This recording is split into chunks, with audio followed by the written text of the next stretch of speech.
Good morning and welcome to week 6. It must feel good to know that you've turned in the major assignments and have only a small assignment left to complete and one personal reflection. So let's take a look at the assignment entitled Review of Published Article, which is due April 16th. This is a simple assignment and you've done a similar one. In this case, you must select one article from the newspaper, a technical report, or professional journal that discusses standardized testing in schools.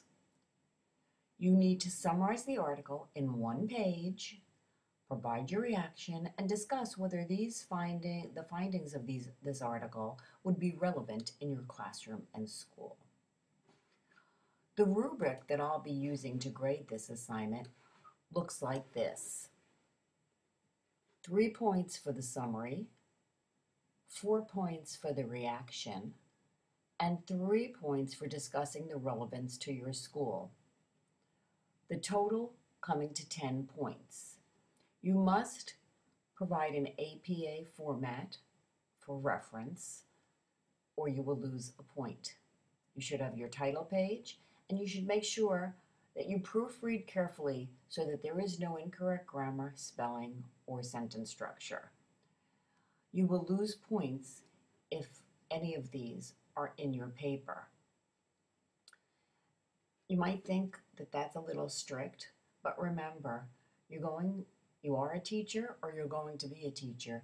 Correspondence will be shared by you, and it's very important as a teacher that you were a good role model and that in work that is being sent out for review or to be read by others, that there are no errors.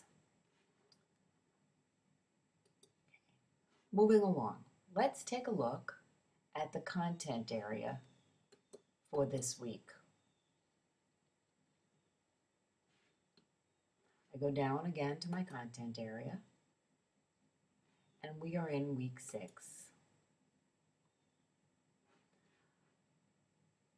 In week 6, we have an overview and a lecture, and also a PDF file,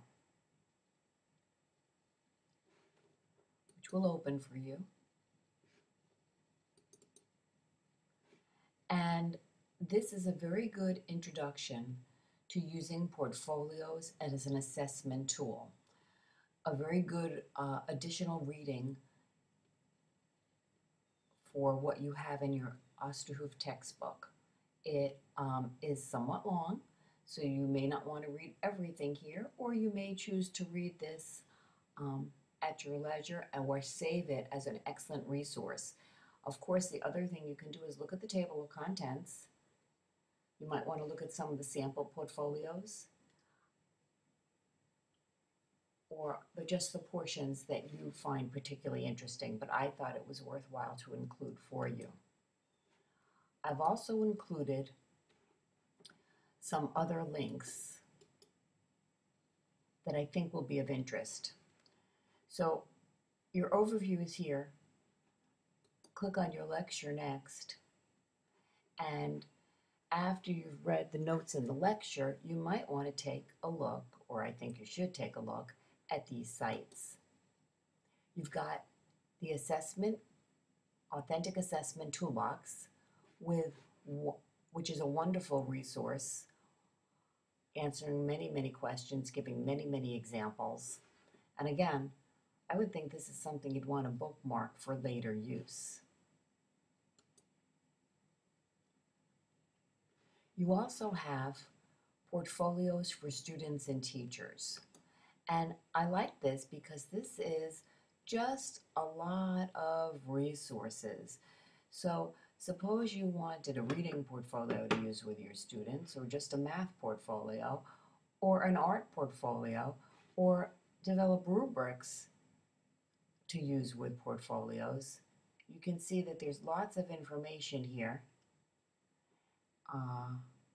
as well as a lot of resources available to you on this one site.